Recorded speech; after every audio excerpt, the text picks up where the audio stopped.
your own safety, please avoid these areas.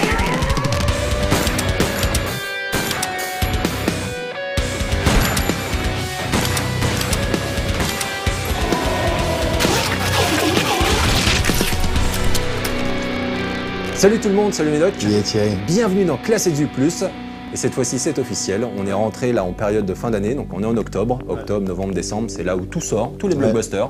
Ah, là ça tombe, t'as tous les gros jeux annuels, des grosses franchises que tu Nos connais, rendez-vous en qu'on quelque connaît. sorte. Exactement. Ouais, Et c'est quelques là. surprises. Ouais. Et d'ailleurs, dans ce Classe Edu Plus, on a du joli contenu avec pas moins de 3 critiques, mais on va voir ça tout de suite avec le sommaire. Et on commence ce classé 18+, avec une interview concernant Borderlands The Pre-Sequel, Juste après, la critique de La Terre du Milieu, l'ombre du Mordor. suivi de la critique de Wasteland 2. Et on termine avec celle de Alien Isolation. Mais tout de suite, les news.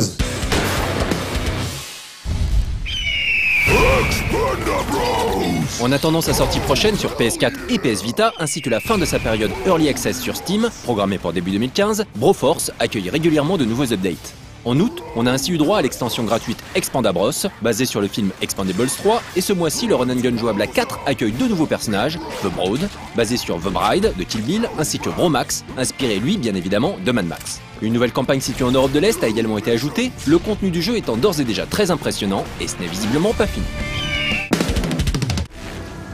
Ok, c'est désormais officiel, MGS5 Ground Zeroes, la préquelle de Phantom Pain, sortira le 18 décembre prochain sur Steam. Si vous souhaitez en savoir plus sur ce jeu en forme de démo, vous pouvez voir sur Noco la critique réalisée lors de sa sortie console en mars dernier. Sur PC, le jeu devrait être compatible 4K et bénéficiera d'un certain nombre d'upgrades techniques avec plus de sources lumineuses et plus de modèles affichés à l'écran simultanément, ainsi qu'une résolution plus fine des ombres portées. Dès que l'on a des images de cette version à vous montrer, on le fera. Il devait sortir fin octobre pour finalement voir sa date de sortie repoussée au 10 février 2015. Evolve, comme beaucoup d'autres titres cette année, Battlefield Hardline, Batman Arkham Knight, a donc glissé mais n'en possède pas moins une actualité. Le FPS à 4 contre 1 des créateurs de Left 4 Dead lancera ainsi sa Big Alpha à partir du 30 octobre prochain, d'abord sur Xbox One. Une alpha jouable fermée, nécessitant une inscription en ligne pour espérer pouvoir y participer, qui débutera sur PC et PS4 un jour plus tard, le 31 octobre donc, et qui se terminera le 2 novembre, toutes plateformes confondues. Évidemment, si vous avez précommandé le jeu, votre accès à cette Big Alpha sera garanti. L'opportunité pour les développeurs de tester leur jeu en conditions réelles et donc de régler encore son équilibre en multijoueur, ainsi que la solidité des serveurs et la qualité de leur système de matchmaking. Il faudra attendre janvier 2015 pour profiter de l'open beta programmé une nouvelle fois en exclusivité, sans doute temporaire, sur Xbox One.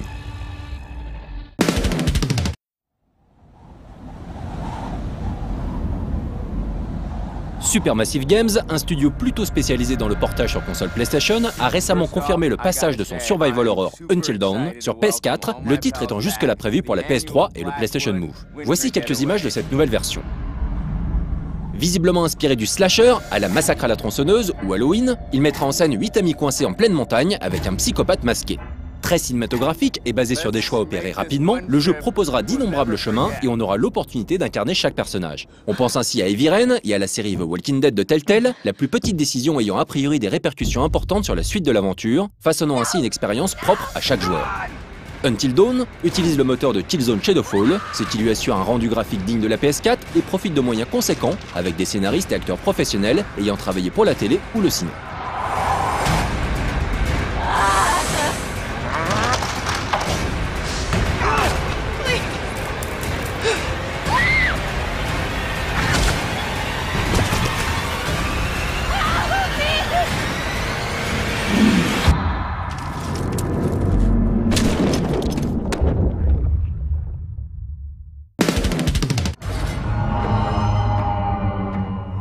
On a une bonne, une super bonne et une très mauvaise nouvelle concernant Dying Light. La bonne, c'est que le jeu utilisera une feature à la mode en ce moment, la possibilité de s'inviter dans la partie d'un autre joueur pour lui pourrir la vie. La super bonne, c'est qu'on le fera dans la peau d'un super zombie aux capacités développées, le Night Hunter. Enfin, la très mauvaise nouvelle, c'est que si tout le monde pourra se faire pourrir sa partie, quelle que soit la plateforme sur laquelle on joue, il faudra avoir précommandé le jeu pour espérer incarner le zombie. On espère maintenant que cette annonce fasse suffisamment de buzz négatif pour inciter la Warner et Techland à revenir sur leur décision. Car une nouvelle étape vient d'être franchie, désormais les joueurs n'ayant pas précommandé le jeu ne passent pas à côté d'un item rare, d'un perso inédit ou d'un bout d'histoire bonus, mais carrément d'un mode de jeu à part entière. Et là, on dit non.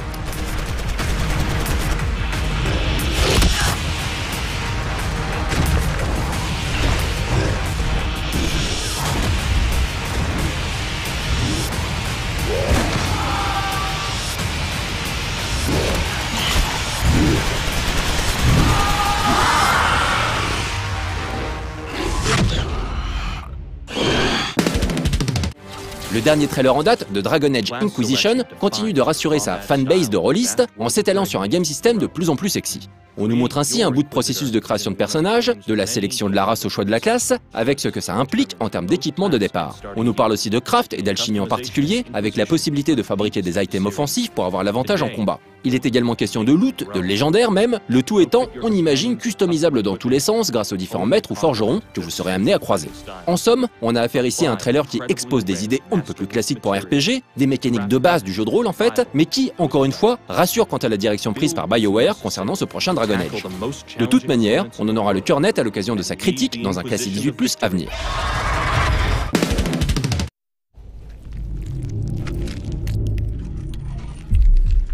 On vous laisse maintenant en compagnie de ces nouvelles images de The Evil Within, le prochain survival horror de Mikami, et on se retrouve juste après pour en parler un peu. Sachez que le jeu sera critiqué dans le prochain classé 18+.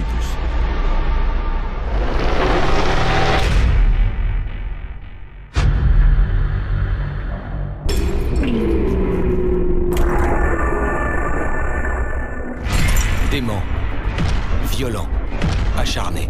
Dans The Evil Within, l'origine de vos ennemis est inconnue, mais pas leurs intentions. Pour que l'inspecteur Sebastian Castellanos survive, vous devrez résister à ce mal inhumain.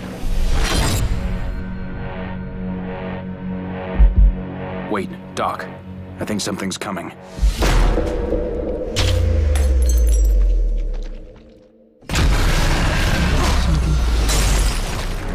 Dans The Evil Within, vos ennemis sont les hantés. Des âmes torturées, animées par un seul but, massacrer. Impitoyables et puissants, les hantés sont une sérieuse menace et vous traqueront sans relâche. Avec des munitions et des ressources très limitées, un seul ennemi peut vous être fatal.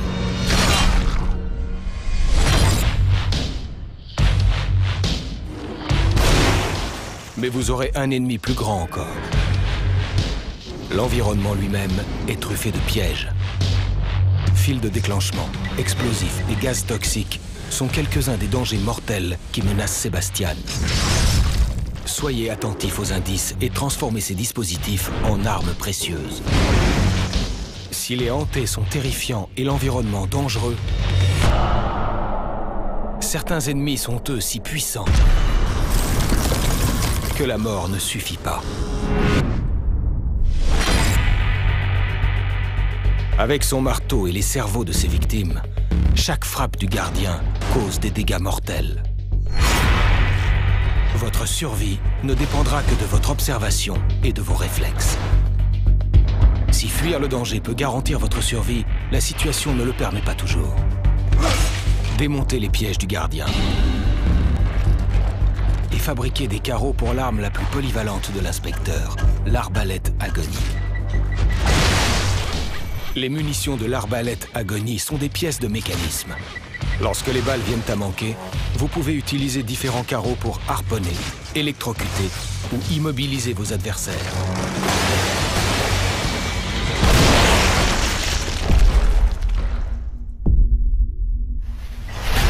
Dans The Evil Within, les ennemis n'ont qu'un seul objectif, vous traquer et vous tuer. Chaque rencontre est un combat pour votre survie. Choisir de fuir ou de combattre fera toute la différence entre la vie et une mort atroce.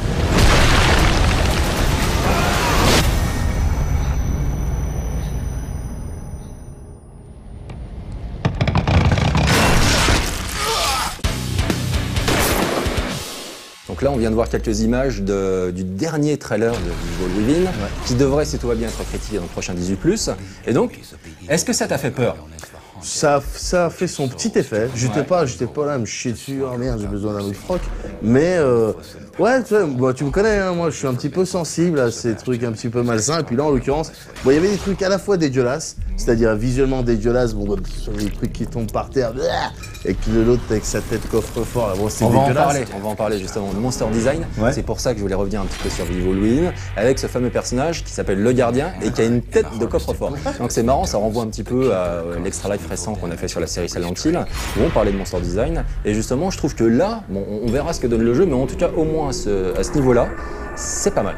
C'est pas mal du tout. J'ai trouvé qu'il y avait des monstres qui étaient très originaux, assez flippants, assez dégueulasses. Et non, il y a de la du coup, recherche. ça me rend curieux. Même si tu retrouves, enfin, tu sais, ça tourne. Au bout d'un moment, ça tourne. Enfin, tu vois souvent les mêmes idées. Par exemple, dans ce trailer-là, à un moment donné, il me semble que tu vois une grosse main, enfin, un amas de corps, de chair, je sais pas quoi, avec une grosse main qui attrape le héros, qui s'apprête à le fracasser.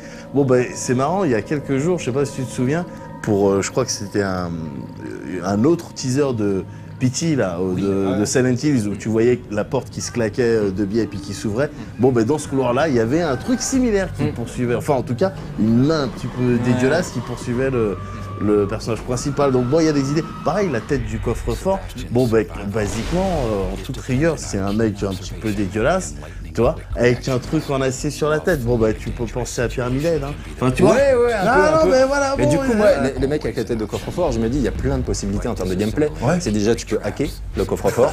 Donc, si tu hackes le coffre-fort et que tu arrives à l'ouvrir, tu mets. Exactement. Ou alors, tu peux dynamiter le coffre-fort. Ouais. Tu mets une dynamite dessus, etc. J'espère qu'ils vont délirer un petit peu avec ça. Je crois pas. Je suis pas sûr. Je crois pas. Je crois qu'ils t'attrapent, ils défoncent ta gueule. Et puis ton seul moyen de t'en sortir, c'est peut-être de truquer des pièges ou d'utiliser ton arbalète de manière... Mais je crois qu'il mettait quand même l'accent sur le fait que va falloir que tu te sauves un petit peu dans le jeu. Tu feras pas que de la bagarre. Une chose est certaine, en tout cas, a priori, dans Evil Within, on n'aura pas d'orques. Non. Par contre, des orques, il y en avait plein dans l'ombre du Mordor, dont on va voir la critique tout de suite. Il n'y avait que ça. C'est aussi un peu un problème.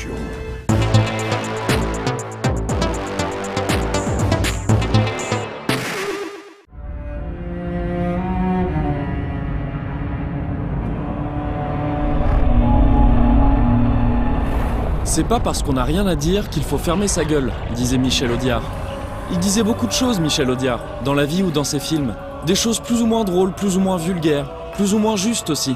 Mais quand il a dit « c'est pas parce qu'on n'a rien à dire qu'il faut fermer sa gueule », on l'a écouté et on a appliqué l'adage. Tous, partout, tout le temps. Je le fais très certainement en ce moment même. Et si le concept peut paraître nocif, il a aussi beaucoup de bons côtés. Parce qu'il est très reposant de parler pour ne rien dire. Comme il est reposant, de manière plus générale, de cesser de réfléchir. C'est confortable, et c'est peut-être même salutaire à petite dose, si l'on considère ça comme une manière de reculer pour mieux sauter. Il n'est alors pas spécialement surprenant ni inquiétant de voir l'ombre du Mordor ouvrir sa gueule quand il n'a rien à dire. Toi seul peux accomplir une telle prouesse. Quel est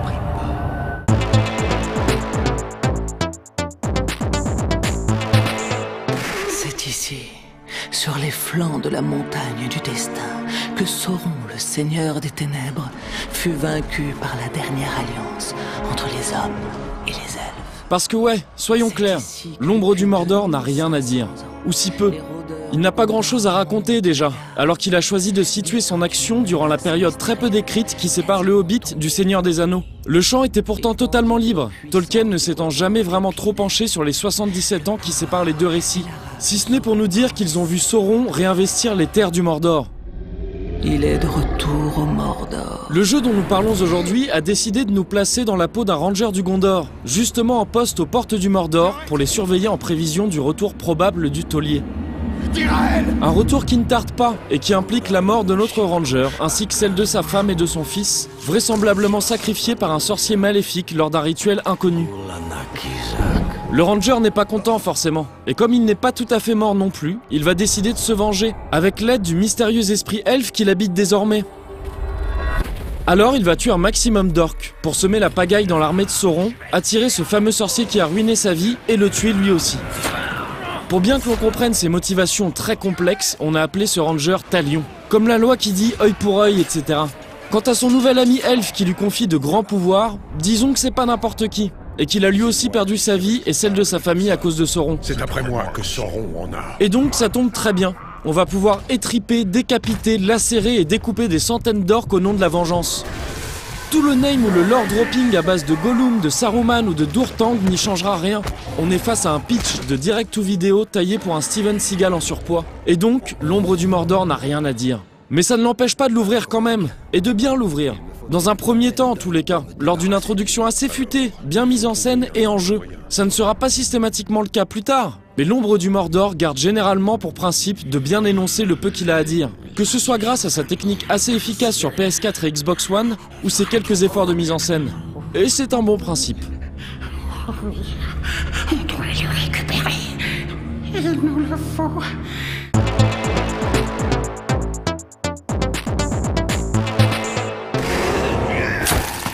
Mais le scénario, comme trop souvent quand on parle d'open world, n'est finalement qu'un prétexte. C'est regrettable, surtout quand on s'appuie sur le légendaire de Tolkien, mais on commence à être habitué. Et le propos du jeu se trouve donc davantage dans ce qu'il entend nous faire faire que dans ce qu'il nous raconte. Dans son gameplay en somme, et dans la manière qu'il a de nous l'amener. En l'occurrence, on parle donc d'open world, et le jeu nous le fera comprendre très vite, en nous lâchant au milieu de sa première grande zone explorable sans plus de précision. L'animation de Talion et ses tours à escalader pour détailler leurs environs feront forcément penser à un Assassin's Creed, tandis que les défis de chasse ou de cueillette pourront rappeler Red Dead Redemption. Les grandes étendues désertiques également, puisque Mordor oblige, tout n'est que ruine et désolation. Pas de ville à l'horizon, pas de village ni même de lieu-dit. Il faudra se contenter de quelques campements ou forteresses peuplées par les orques, qui constituent à peu de choses près la seule espèce vivante de la région, et la moelle épinière de l'ombre du Mordor, qui mise tout sur son Nemesis système tout neuf. Derrière ce nom pas si mal choisi se cache une nouvelle manière de concevoir l'ennemi dans un jeu bac à sable. Ici, chaque orque dispose de sa propre identité latente qui sera réveillée, ou plutôt générée aléatoirement, lorsqu'il accédera à un poste à responsabilité. Les armées des ténèbres n'étant pas spécialement connues pour leur discipline, cela pourra arriver de différentes manières, en trahissant un de ses supérieurs, en gagnant un duel, en s'illustrant au combat ou à un jeu à boire, ou bien, et c'est là que ça devient intéressant, en tuant Talion. L'heure est venue. Supplie-moi de te laisser la mission. Le revainqueur, s'il était simple soldat, accédera alors sans difficulté au rang de capitaine. Déjà capitaine, il gagnera alors en influence et montera les échelons jusqu'à s'attirer les faveurs d'un chef de guerre, que ce soit pour le servir fidèlement ou lui planter un couteau dans le dos. Quand le chef de guerre entendra parler de ma victoire, il fera de moi son garde du corps personnel. Et, toujours, il se souviendra de ses rencontres avec Talion, que son statut spécial empêche de mourir définitivement. Il se souviendra d'une technique utilisée trop souvent. Il gardera peut-être la terreur du feu après avoir été poussé un peu trop près d'une torche. Bref, il évoluera en fonction des combats. Comme Talion, qui gagnera de son côté des points dépensés dans 2 arbres de talent assez basiques, ainsi que des runes à placer dans son arc, son épée ou sa dague pour en augmenter les pouvoirs. Et donc, la mort n'entraîne plus ses game over ou ses retours au dernier checkpoint assez aberrants quand on parle d'open world bac à sable. Elle devient un moteur qui va modifier l'aspect de l'armée de Sauron, qui constitue à peu près l'unique ennemi du joueur. Un ennemi que le jeu nous encourage à combattre de l'intérieur, en agissant avec discrétion d'une part, mais surtout en profitant des pouvoirs du spectre elfique, pour obtenir des informations sur l'identité ou les faiblesses d'un capitaine, ou encore pour rallier des orques à sa cause, en leur demandant d'infiltrer, combattre ou trahir. Vous serez les prochains sur la liste. Le but pour Talion étant, à terme, d'attirer l'attention du haut commandement de l'armée du Mordor, placer des pions à chacun de ces échelons paraît effectivement plutôt futé. Et il est tout à fait plaisant de voir l'ombre du Mordor nous permettre de le faire, comme il est plaisant de voir le jeu se réapproprier les codes du game over et du respawn. Tout ça, c'est génial, ça laisse augurer une conversation longue et passionnante. Sauf que... non, en fait. Parce que l'ombre du Mordor finit chacune de ses phrases de la même manière, en nous disant « Va tuer un orc ». Tu veux progresser dans l'histoire principale ? Il va falloir semer la pagaille dans les rangs de Sauron. Va tuer un orc. Tu veux traîner un peu et débloquer des compétences ? Il va falloir libérer des esclaves ou travailler le maniement de ton arsenal. Va tuer un orc. Tu veux en apprendre plus sur le passé du spectre qui t'habite ? C'est dans la mission principale aussi, va tuer un orc. Tu veux influer sur les luttes de pouvoir qui gangrènent l'armée de Sauron ? Va tuer un orc. Tu veux... va tuer un orc. Va tuer un orc, va tuer un orc, va tuer un orc. À quelques très rares exceptions près, l'ombre du Mordor règle toutes ces situations de la même manière. Et ce qui aurait été tout à fait à propos dans un beat'em all, l'est beaucoup moins dans un jeu qui se veut si ouvert. Les 2 zones pas si vastes que ça qui composent le jeu font alors office de simple vide, au milieu duquel on a placé des groupes d'orques à tuer. Des orques pas très malins d'ailleurs, qui se retrouveront complètement perdus dès qu'on décidera de monter sur une corniche ou de se cacher derrière un petit muret. Rien ne se dégage de l'univers, rien ne se dégage de ces ruines ou de ces prairies bientôt souillées, puisqu'elles ne sont que de petites structures sympas à escalader ou à contempler entre 2 batailles. Et il y a donc un décalage profond entre ce que le jeu entend nous faire faire et la manière dont il nous l'amène. D'autant qu'il faudra attendre un bon moment avant que ces combats, qui reprennent le principe de la série des Batman Arkham, sortent du schéma très lassant des 3 coups, esquive, 3 coups, finish move, esquive, 3 coups, etc., etc. Il faudra attendre un bon moment avant que de nouvelles compétences viennent pimenter ce schéma pour finalement le rendre assez grisant et agréable par moments. Mais ça ne change rien au fait qu'on finira systématiquement par aller tuer un orc, et que, malgré un Nemesis système très astucieux, l'ombre du Mordor n'a rien à dire. J'ai enfin réussi à te faire taire.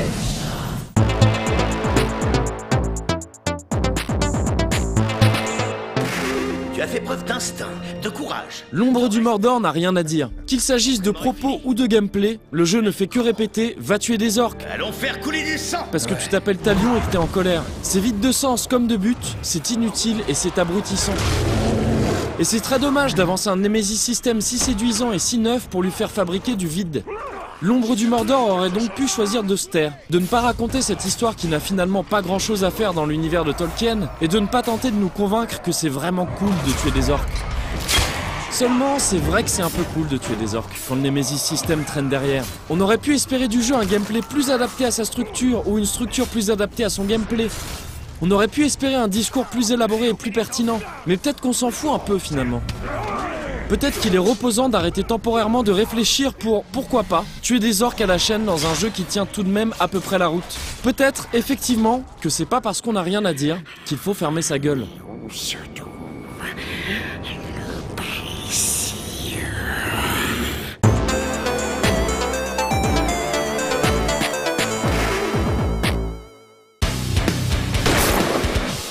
Bon, alors clairement, le Moguri n'a pas spécialement aimé, a raison, l'ombre du Mordor, puisque moi, il y a un truc qui m'a choqué lorsque je le regardais un petit peu jouer, j'ai pas joué, mais j'ai regardé pas mal jouer, et puis j'ai vu la critique, c'est le côté, genre t'as un personnage quand même badass, il a une épée qui est badass, il y a des orques en face, et il faut qu'il tape l'orque, mais genre 40 000 fois avant de le tuer. Ça c'est fou, ça m'a énervé aussi, c'est marrant. Même parce moi, que ça m'a énervé.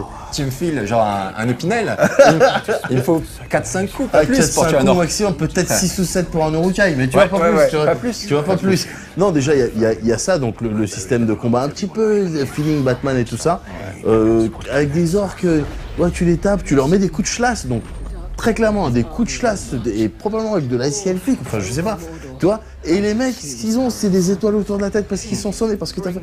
Non, déjà ça m'a déplu. Et ensuite, d'une manière un peu plus générale, faut savoir que Moguri, c'est juste un spécialiste. C'est un mec que tu peux même mettre expert, tu sais, tu l'interviews et tu mets expert entre guillemets de cet univers de Tolkien. Attention, le Seigneur des Anneaux, typiquement tu lui parles du Silmarillion et il fait ouais d'accord. Il va te raconter étape par étape l'histoire du premier elfe ou du premier homme il peut te chanter en elfique, hein, tu sais, Ilúvatar et compagnie, c'est son pote, tu vois. Donc vraiment, il connaît vraiment bien et à plusieurs reprises il était là à regarder le jeu puis qui questionnait un petit peu quelques éléments et puis surtout il trouvait ça dommage qu'avec un univers aussi massif et aussi détaillé que celui de Tolkien, voilà, tu te contentes de tuer les orques.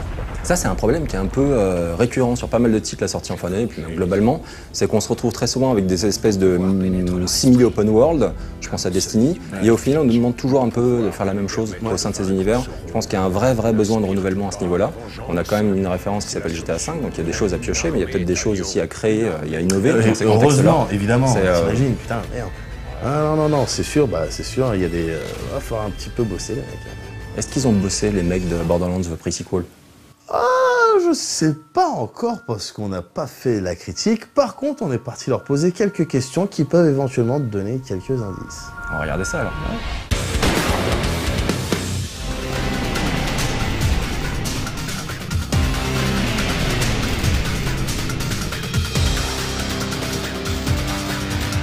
Disponible d'ici quelques jours chez nous, Borderlands The Pre-Sequel explore cette période relativement longue entre les 2 épisodes sortis jusqu'à présent.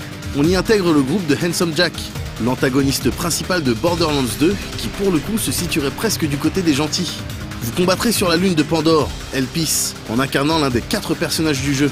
Willem, un humain plutôt branché cybernétique que l'on affronte d'ailleurs dans l'épisode 2, Athéna, une mercenaire équipée d'un bouclier dévastateur, Nisha qui maîtrise les flingues comme personne, et enfin Claptrap qu'on ne présente plus. Si le passé de Handsome Jack mérite effectivement d'être compté, on peut éventuellement se demander ce qui a poussé Gearbox Software et 2K à développer The Pre-Sequel plutôt qu'un Borderlands 3. James Lopez, producteur chez Gearbox, et Steve Mender-Jones, gameplay designer chez 2K Australia, ont pu répondre à certaines de nos questions, dont celle-là justement. Well, one, it was the story that 2K Australia kind of pitched to us after GDC, and also because we were looking at a lot of the fan feedback, and there's a large desire to know more about Jack and to learn more about what happened between Borderlands and Borderlands 2. Because when you play Borderlands 2, there's this huge chunk of time that's elapsed between that one and Borderlands 1, and there's a lot of questions that were never answered. It seemed like a great place to start. There's a lot of story to be told in the Borderlands universe, and it doesn't always have to be the story that are kind of like moving forward. There's plenty of opportunities to tell more tales about what happened between those two games. So that seemed to make the most sense to us. Yeah, I think like James says, it's also a great opportunity to just revisit some of the characters that the players have said they really love, like not just Jack, a lot of all of the Vault Hunters are characters that the players already know, so it was a great opportunity to give that to them. And on top of that, the other thing that the players had always asked for, like as they saw it up in the sky in Borderlands 2, it's like they see the moon up there and they see the Helios space station, and they're just like, that looks really cool, I wonder what's going on up there. So this was just a great opportunity for us to deliver that to the fans. Ce pre-sequel se pointe avec quelques nouvelles features inhérentes à l'environnement dans lequel on évolue désormais. La lune Elpis implique effectivement une gravité moindre que sur Pandore. Il en résulte des sauts plus importants, mais aussi toute une gestion autour de votre réserve d'oxygène. S'il reste important pour votre survie, l'oxygène n'est pas une simple deuxième barre de vie. Vous pouvez par exemple utiliser le précieux gaz pour gagner quelques mètres lors d'un saut, et même vous en servir pour atterrir violemment sur vos ennemis, leur infligeant des dégâts spécifiques en fonction de votre équipement. Et ce ne sont pas les seules nouveautés sympas que l'on trouve ici. I think one of the really interesting ones to start on is our new laser weapons. It's a whole new category of weapons that is out there for you to find, and it was a pretty simple idea when we said, hey, we're making a Borderlands game in space, what is something that we would want? And it's just, we want lasers.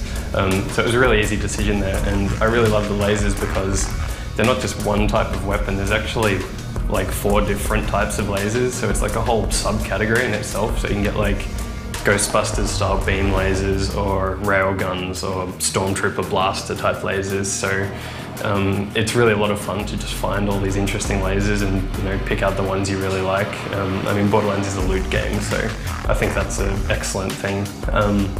And in a similar fashion, we've also got the new cryo element, which is an element that can come on any weapon type, so when you shoot your enemies, you actually can freeze them, and the great thing we've got with that is we've got a great system where they'll actually freeze into like a solid mass, and if you damage them enough while they're frozen, they'll actually shatter into little chunks, and combined with the fact it's like gravity, and if you kill them with like an explosion, those chunks will just sort of go flying everywhere, and it's just really satisfying.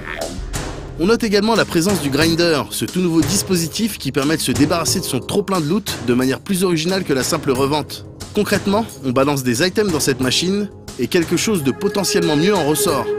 The Pre-Sequel dispose donc d'idées sympas et d'un contenu probablement aussi massif que les précédents, ce qui a dû engendrer pas mal de difficultés en termes de gestion. I think for me the most challenging thing is like knowing when you need to kind of just start focusing on polishing what you have,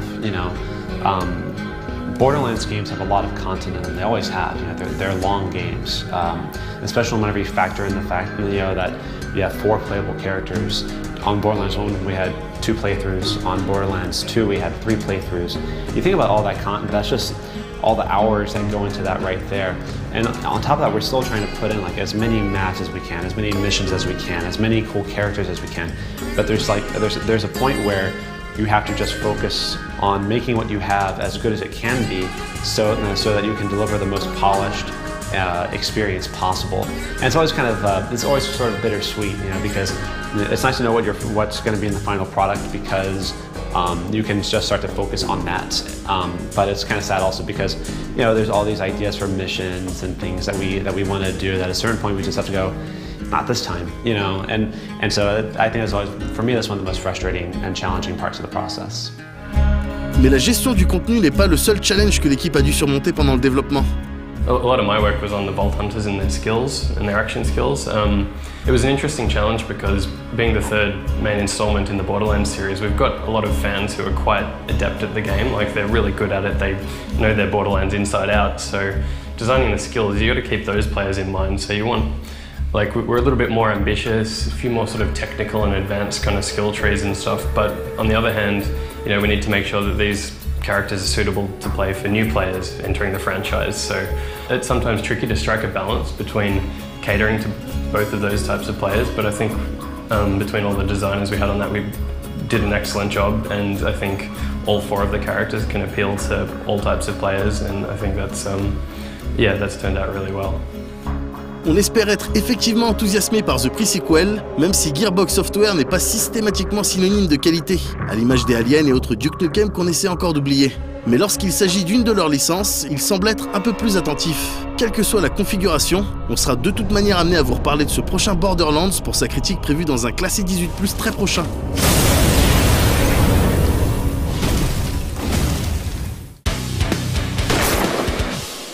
Bon, ça va tuer ou ça va pas tuer? Écoute, ça va se jouer déjà. Ouais. Ça va se jouer, puis avec Aurélien, feeling, probablement. Feeling, écoute, positif ou ouais, à oui. voir. Non, si, le délire faible gravité, moi ça peut me plaire. Et puis les lasers, enfin je veux dire, c'est très présenté, très bien présenté dans un de leurs trailers où ils te parlent des nouvelles features et tout. Puis d'un coup, d'un seul, ils te disent laser shotgun, quoi, tu vois. Donc oui, le principe, ouais, un shotgun laser, oui, ok, ouais, a priori, donne-moi ça, je vais pouvoir m'amuser avec, tu vois. Avec l'élément trio, donc nouvel élément aussi, tu vas pouvoir faire des trucs. C'est sympa, hein, tu sais, moi, Borderlands, en règle générale, j'achète. Maintenant, il faudra attendre la critique pour voir si les mecs, vraiment, ils se sont pas cassés le cul. Ils ont pris des assets à droite, à gauche, et puis ils t'ont maquillé ça, vas-y, tu mets un petit peu de polish, regarde, pour notre nouveau jeu. Ou s'il y a une réelle réflexion, il y a un réel travail, on verra ça avec la critique. On va rester dans les jeux avec une grosse communauté de fans et on va s'intéresser maintenant à Wasteland 2.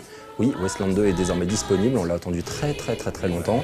Et c'est Julien Pirou, notre spécialiste, monsieur Retro and Magic, qui s'est occupé de cette critique. Et vous allez voir, elle est massive, mais vous saurez tout sur ce titre.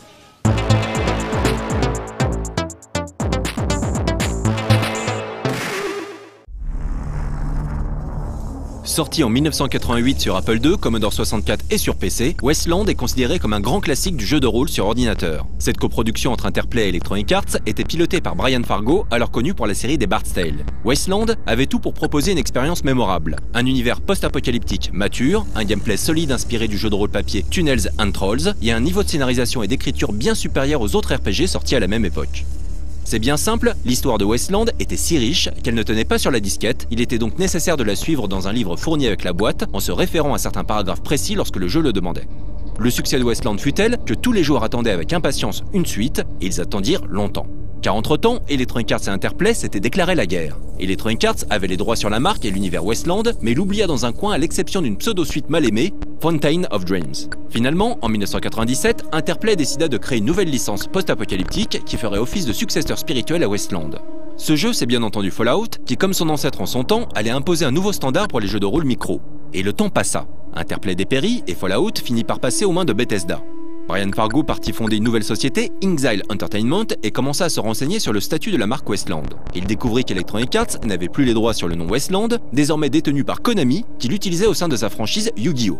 Quand les droits de Konami expirèrent à leur tour, Fargo put s'en emparer. Enfin, Fargo pouvait mettre en chantier une vraie suite à son chef-d'œuvre post-apocalyptique, nous étions alors en 2007. Sauf que, aucun éditeur ne souhaita financer le projet. Fargo voulait réaliser un RPG de la trempe des productions Black Isle Studios, comme Fallout ou Baldur's Gate, mais les financiers n'arrivaient pas à croire à sa vision, car réservée au PC et pas assez séduisante pour le grand public. C'est alors que Tim Schafer utilisa la plateforme Kickstarter pour financer son projet de point and click, Broken Age, et leva plus de 3 millions de $. Voilà l'opportunité que Fargo espérait. On connaît la suite, Inxile leva à son tour presque 3 millions de $ pour réaliser la suite d'un jeu sorti quasiment 25 ans plus tôt.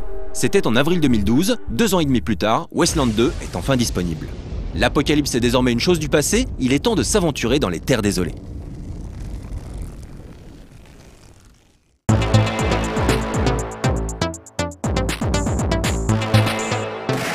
What comes after the end?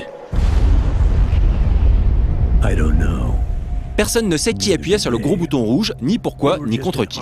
Tout ce dont on se souvient, c'est que les bombes embrasèrent l'atmosphère, transformant la Terre en un vaste champ de ruines irradiées, hanté par des mutants et des pillards sans foi ni loi. Mais certains groupes tentèrent malgré tout de ramener un peu d'ordre et de décence dans les terres désolées, de s'ériger en défenseurs des honnêtes gens qui tentaient tant bien que mal de survivre dans le monde engendré par l'apocalypse nucléaire. Au fin fond de l'Arizona, l'un de ces groupes était parvenu à survivre aux bombes en se réfugiant dans une prison aux airs de forteresse. Des savants, des ingénieurs, des techniciens, que rien ne prédestinait à devenir des hommes de loi. Mais comme le disait jadis un sage homme, aujourd'hui oublié, pour triompher, le mal n'a besoin que de l'inaction des gens de bien. Ils firent de ces mots leur devise. Quittant la prison, leur quartier général, pour aller au secours des faibles et des démunis, ils prirent le nom de Rangers du désert. They earned a new name, a proud name, the Desert Rangers. Un petit groupe de Rangers allait découvrir un complot qui aurait pu être fatal à ce qu'il restait de l'humanité. Dans les tréfonds de la base militaire Cochise, une intelligence artificielle dont le programme avait été corrompu avait décidé de purifier la Terre de toute présence humaine avec l'aide de ses drones et de ses robots tueurs. Les Rangers parvinrent à prendre d'assaut la base Cochise et à détruire l'ordinateur central, entrant ainsi dans la légende. Durant leur épopée, ils affrontèrent également un groupe de fanatiques xénophobes se faisant appeler les gardiens de l'ordre ancien. Les Rangers décimèrent les gardiens et capturèrent leur citadelle fortifiée. Cette histoire, c'est celle du premier Westland. 15 ans se sont écoulés depuis la destruction de la base Cochise. Les Rangers ont fait de la citadelle leur nouveau QG et sont désormais menés par le général Vargas, l'un des héros du premier épisode. Ace, un autre vétéran du premier Westland, est envoyé dans les Terres désolées pour améliorer d'anciennes tours radio afin d'identifier la source d'un mystérieux signal. Mais il est assassiné durant sa mission. Vargas confie à une équipe de jeunes recrues le soin d'enquêter sur les circonstances de la mort d'Ace et de terminer le travail. Le temps est venu pour qu'une nouvelle génération reprenne le flambeau et entame à son tour un voyage à travers les Terres désolées, un voyage qui les mènera bien plus loin qu'ils l'auraient imaginé.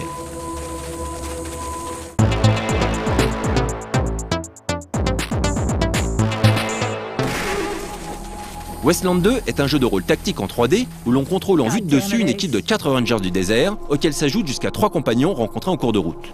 Toutes les actions se contrôlent à la souris via une interface de type point and click. Lorsque l'équipe de Rangers se retrouve confrontée à des forces hostiles, le jeu bascule dans une phase de combat au tour par tour. Les combattants agissent par ordre d'initiative et peuvent accomplir un nombre limité d'actions durant le tour. Chaque personnage dispose d'une réserve de points d'action déterminée par ses attributs et ses compétences, et chaque action demandera plus ou moins de points pour être accomplie. La plupart des armes possèdent plusieurs modes de tir, plus ou moins coûteux en points d'action, et il est également possible d'essayer de viser la tête, mais cela aura pour effet de réduire les chances de toucher de 40%. Inutile de dire qu'il vaut mieux être sûr de son coup.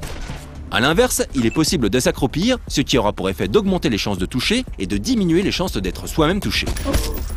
Les décors sont parsemés d'obstacles que l'on peut utiliser pour se mettre à couvert, mais ils sont pour la plupart destructibles. Il est également possible de se mettre en embuscade, option bien pratique permettant à un personnage d'ouvrir le feu dès qu'un ennemi passe à sa portée.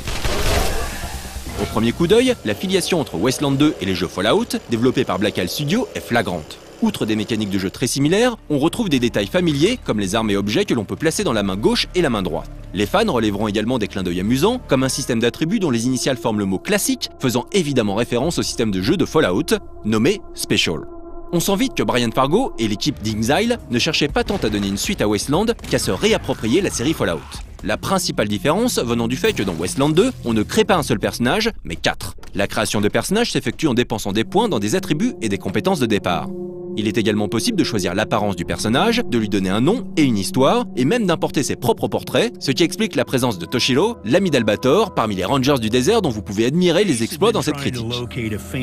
Les modèles 3D des personnages sont assez vilains, mais pour leur défense, ils ne sont pas conçus pour être vus de près. En raison du peu de points disponibles à la création, les personnages de Westland 2 seront plus spécialisés que ceux de Fallout. Parmi les compétences disponibles, outre les compétences d'armes et de combat, citons le crochetage, l'ouverture de coffres-forts, le désamorçage d'explosifs, la réparation d'appareils mécaniques, les premiers soins, la chirurgie, l'apprivoisement d'animaux sauvages, la perception, la coupure d'alarme ou même la réparation de grille-pains.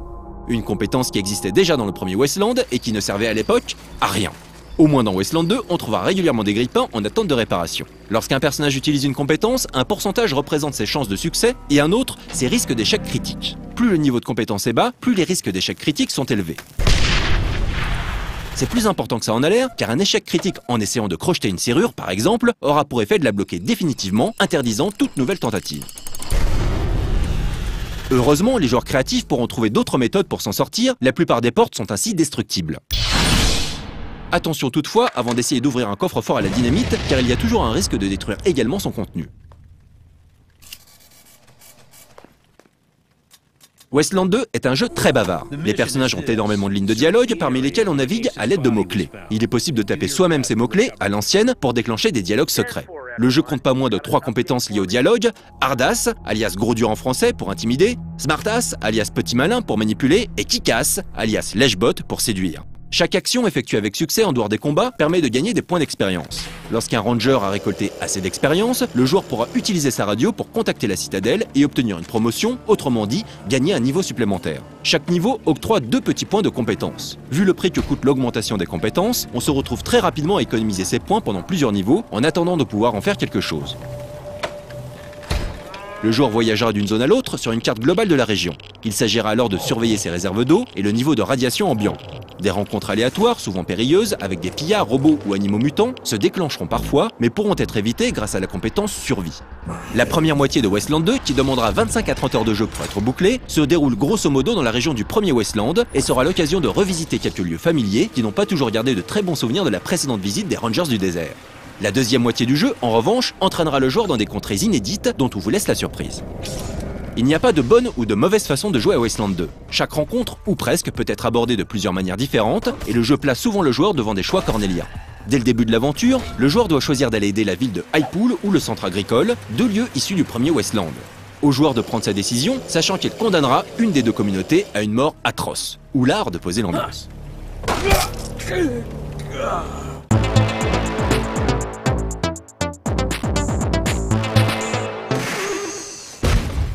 Wasteland 2 est un excellent RPG rappelant les grands succès d'Interplay et Black Isle Studios, sortis à la fin des années 90 et au début des années 2000. L'impression de jouer à Fallout 3, ou du moins au Fallout 3 qui aurait pu sortir à l'époque, est tenace. Ces similitudes sont renforcées par la bande-son atmosphérique et oppressante, composée par Mark Morgan, à qui l'on doit les musiques des 2 premiers Fallout. Les combats de Wasteland 2 évoquent irrésistiblement Fallout Tactics, ce qui est assez amusant quand on se rappelle que, à l'époque, Fallout Tactics transposait les grandes lignes du scénario du premier Wasteland dans la continuité de Fallout. Le jeu n'est toutefois pas parfait. Déjà, il s'avère assez inégal d'un point de vue graphique. Évidemment, on ne s'attendait pas à trouver des graphismes dignes d'un AAA dans une production à 3 millions. Ce n'est donc pas tant la qualité des visuels que l'on critique ici, mais plutôt leur manque de cohérence d'une zone à l'autre. Certains environnements sont tout à fait réussis, tandis que d'autres mélangent au petit bonheur des éléments de décor qui semblent venir de sources diverses, ce qui finit par nuire à la lisibilité. Une petite astuce au passage, presser la touche Z mettra en surbrillance les différents objets interactifs aux alentours, ce qui s'avérera salutaire dans certaines zones un peu confuses. Ensuite, le jeu souffre d'un vrai problème d'équilibre. Wasteland 2 est difficile, ce qui en soi n'est pas un problème, mais cette difficulté paraît souvent injuste. Il semble improbable qu'une équipe de Rangers du désert, même des Bleus, n'ait pas reçu un minimum d'entraînement au tir avant d'être envoyée en mission. Les premières heures de jeu peuvent donc s'avérer pénibles, on a l'impression de jouer la 7ème compagnie, incapable de toucher leur cible et enrayant leurs armes à chaque tour ou presque. Dès les premières zones, la moindre serrure, piège à désamorcer ou option de dialogue bonus demande un niveau de compétence qui semble souvent disproportionné. Tout ça n'est pas dramatique, mais risque de décourager certains joueurs habitués à une montée plus organique de la difficulté. Le jeu contient également de nombreux bugs, heureusement jamais très graves, du moins dans notre expérience. Malgré ces petits écueils, Wasteland 2 est un RPG d'une grande richesse, bourré d'embranchements et de chemins alternatifs, de quêtes annexes, de secrets à découvrir, de décisions à prendre, tout en proposant suffisamment de choix tactiques pour rendre ses combats passionnants. C'est donc un successeur de qualité au plus grand RPG post-apocalyptique sorti sur ordinateur, et un pari indéniablement réussi pour Inxile Entertainment, qui après un Bard's Tale hilarant mais lourdeau et un Hunted the Demon Forge en demi-teinte, signe là son tout meilleur jeu. Brian Fargo n'a pas pris de gros risques, il a fait ce qu'il sait faire de mieux. Le résultat, s'il ne surprend que rarement, ne déçoit jamais. On attend désormais avec impatience la suite spirituelle qu'il compte donner à Planescape Torment, le mystérieux Torment Tides of Numenera.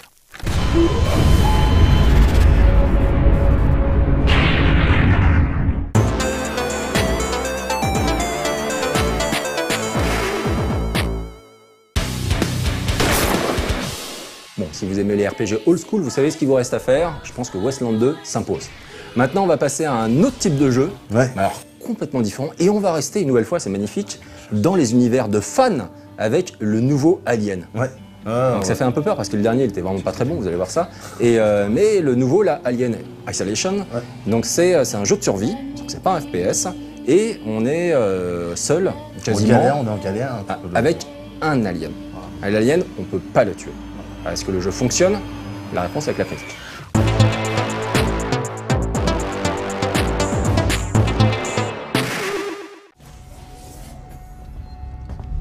Hello? Anyone here? La saga Alien est l'une des références majeures du jeu vidéo. Que ce soit en termes de survie, Alien, d'action, Aliens, de monster design ou de sound design, d'armes ou de gadgets tels que le capteur de mouvement, voire de level design, l'univers façonné par Dan O'Bannon, Giger, Ridley Scott et James Cameron à la fin des années 70, début des années 80, a influencé de nombreux game designers. Pourtant, le jeu vidéo n'a pas toujours rendu à la saga ce qu'il lui devait.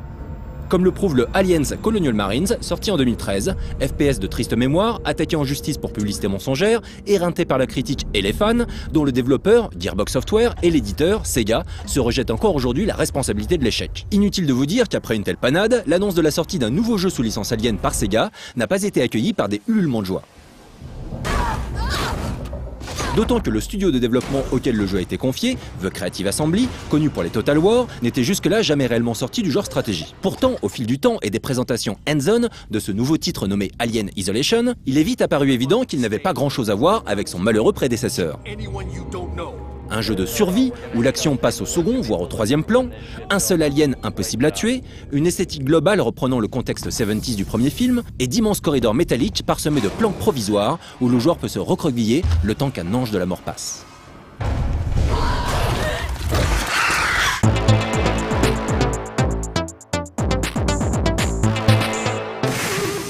Vous êtes Amanda Ripley, la fille d'Ellen Ripley, incarnée sur grand écran par Sigourney Weaver. 15 ans après la disparition de sa mère et du Nostromo, elle est contactée par un représentant de la Weyland-Yutani Corporation, propriétaire du vaisseau de marchandises. Il semblerait que la boîte noire du Nostromo ait été retrouvée et soit actuellement sur la station spatiale Sébastopol. Espérant comprendre ce qui a pu arriver à sa mère, Amanda accepte de faire partie des représentants de la Weyland-Yutani et se rend sur place accompagnée de 2 autres personnes, Samuels et Taylor. Mais alors qu'ils tentent de rallier la station dans leur combinaison spatiale, une énorme explosion les sépare. Amanda se retrouve seule sur Sébastopol, ou presque. La station est en effet en quarantaine. Un monstre évolue librement au cœur de celle-ci et les rares survivants se terrent seuls ou en petits groupes plus ou moins agressifs, tandis que les Working Jaws, les androïdes de la station, semblent eux aussi s'être transformés en prédateurs. L'histoire de Alien Isolation se situe donc entre Alien et Aliens, le jeu reprenant avec fidélité les props et l'esthétique rétro-futuriste 70s du premier film. Comme d'habitude, il faudra se connecter sur des terminaux et écouter les enregistrements abandonnés sur les bureaux afin d'en apprendre plus sur la station spatiale et les événements qui ont mené à sa mise en quarantaine. Si les visages sont modélisés avec une certaine finesse, le jeu tournant en 1920 par 1080 sur PS4, et les dialogues convaincants pour peu que l'on switch sa console en anglais, on reste très loin d'un The Last of Us en termes de réalisme et de crédibilité. Des personnages assez figés et mono-expressifs, ainsi que la qualité déplorable des cinématiques souffrant de lag important, mettent à mal la narration du mode histoire.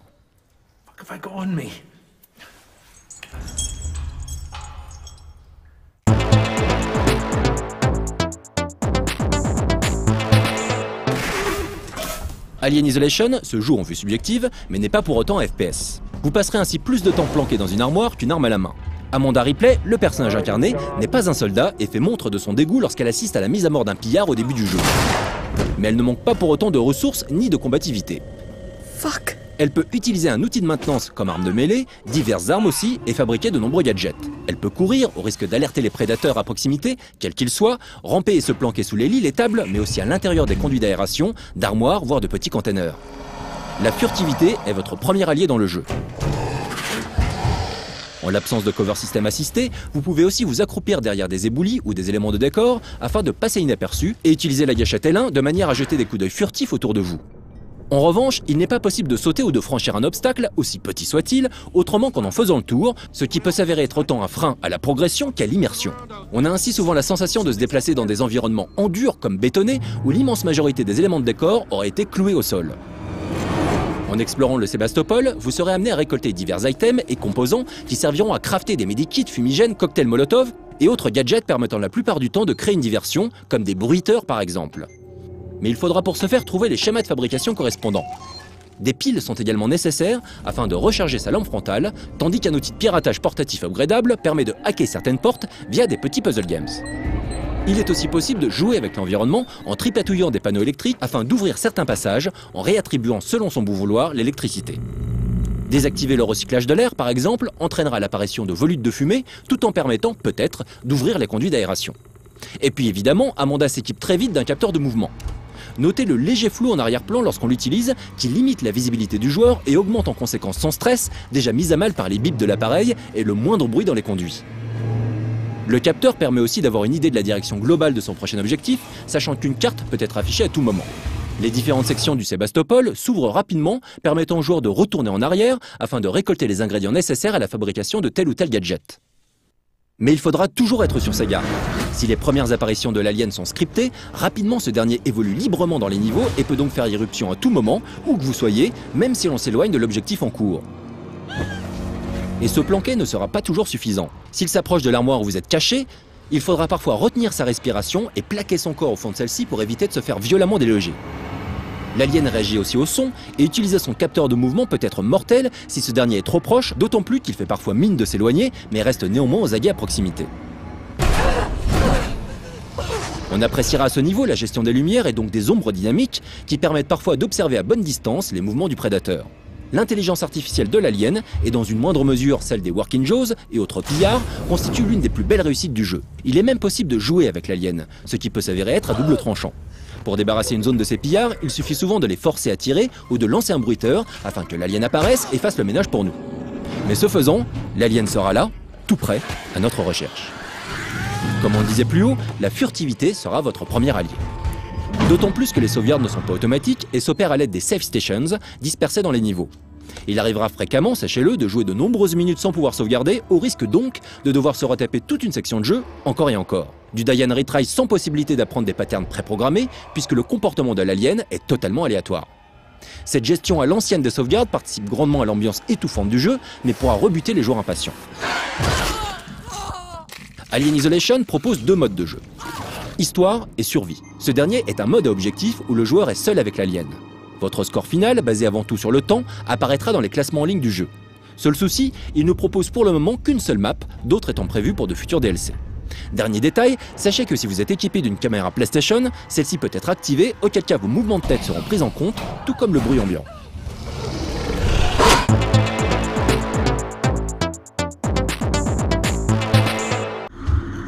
Alien Isolation est un bon jeu de survie. L'intelligence artificielle de l'alien le rend extrêmement flippant et réaliste, malgré des animations rigides et finalement assez peu contextuelles. L'atmosphère du jeu est une immense réussite. Fidèle au premier film, elle profite d'une jolie direction artistique, de textures fines ainsi que d'éclairage et au trait fixe très aboutis. Mais son point fort restera incontestablement son ambiance sonore. Les ingé-sons ayant eu accès aux enregistrements originaux, on a vraiment l'impression de jouer au premier film, les musiques de Jerry Goldsmith étant également là pour nous mettre à fleur de peau. Car la réussite d'Alien Isolation tenait d'abord à ça, reproduire avec finesse et fidélité le traumatisme vécu lors de la découverte du premier film. Mission accomplie. Maintenant, si on enlève l'alien, les décors, les bruitages et la musique, on se retrouve avec un jeu d'infiltration ultra classique. Toutes les mécaniques de gameplay ont été vues ailleurs et elles ne se renouvellent que très peu.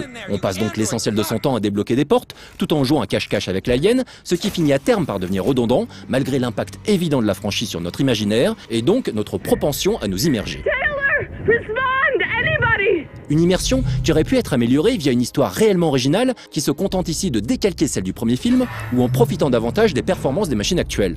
Les bugs graphiques sont assez nombreux, les animations un poil saccadées et vieillottes, les temps de chargement longuets, les décors aussi jolis que figés, et notre personnage ne peut même pas sauter par-dessus une caisse lorsqu'il est poursuivi. Malgré ses carences techniques et sa prise de risque minimale en termes de gameplay, Alien Isolation fonctionne malgré tout grâce à son IA et son atmosphère, mais aussi un level design intéressant et finalement assez ouvert. Et il faut bien avouer qu'il est difficile de relever les défauts précédemment cités lorsqu'on se déplace à pas de loup, un capteur de mouvement à la main et un alien au cul.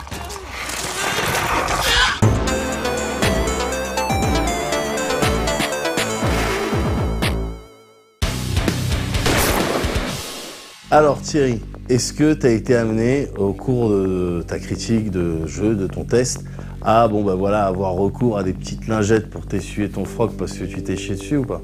Clairement ouais. D'accord. Non mais il faut savoir déjà, il y a vraiment, il y a quelques trucs dans la vie qui me font vraiment peur. Ouais. Mais c'est complètement irrationnel. Ouais. Les requins. Ouais. C'est irrationnel pour le coup. C'est difficile de me balancer dans l'eau, hein. En tout cas en pleine mer, très dur. Et les aliens. D'accord. Donc tu vois, genre pour moi, tu me dis, ouais, t'es millionnaire, tu peux aller sur l'ISS, etc. Je suis là, non, je ne vais pas sur l'ISS, on ne sait jamais. Donc voilà. D'accord. Et donc non, le jeu, l'atmosphère, l'alien en lui-même, c'est extrêmement flippant. Et ça c'est un truc qui fonctionne grave. Et là, une nouvelle fois, je l'avais déjà dit sur différentes critiques de jeux plus ou moins bons basés sur la franchise Alien. Et systématiquement, cet univers est tellement fort, a tellement été marqué par au moins les 2 premiers films, voire le 3e, que du coup, tu rentres dedans, ça fonctionne de base parce que c'est Alien, parce que tu retrouves la musique, parce que tu retrouves les bruitages, parce que tu retrouves ton putain de capteur de mouvement, etc. Et du coup, tu es tout de suite dedans. Et là, tu as un alien qui se déplace de façon intelligente, de façon aléatoire. Et tu joues au chat et à la souris. Moi, franchement, c'est une critique où j'aurais pu passer un temps de ouf parce que je vais à 2 à l'heure. Et moi, dans l'armoire, je peux rester mais genre 5 minutes dans l'armoire. Je bouge pas, j'écoute. Et si jamais j'entends le moindre bruit, je bouge pas. Je bouge pas. Et donc du coup, une critique comme ça, moi, ça me prend des plombs. Ça prend des plombs. Non, mais c'est instinctif. Mais alors du coup, ça veut dire que ils ont réussi une partie en tout cas de ce qu'ils avaient envie de délivrer aux Et ensuite, joueurs.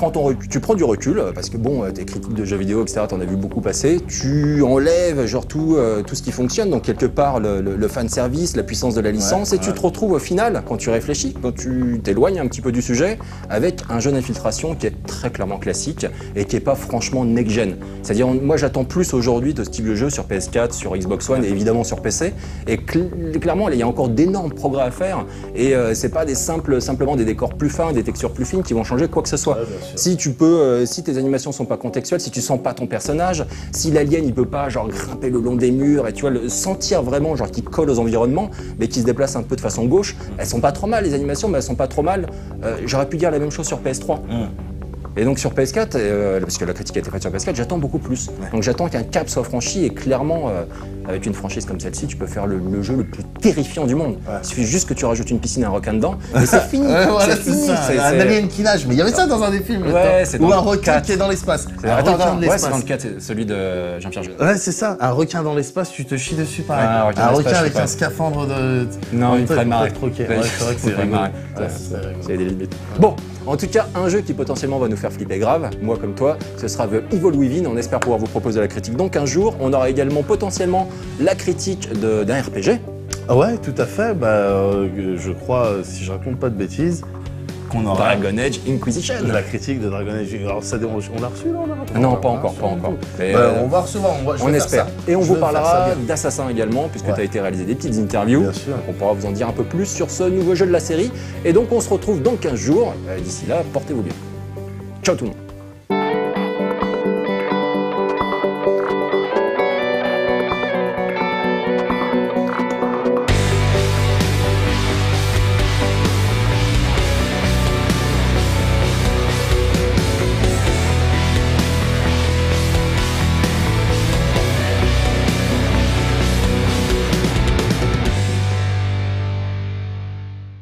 Oui, c'est le point info avec Kratos juste à côté de moi, on est bien dans 18+, donc rien de grave, hein, juste une info pour vous dire que finalement, le prochain 18+, ce sera pas dans 15 jours, mais dans 3 semaines pour des raisons de programmation et pour des histoires de nombre de dimanches dans le mois, etc. Bref, rendez-vous dimanche 2 novembre pour le prochain 18+, et ensuite on reprend le roulement habituel avec une diffusion tous les 15 jours.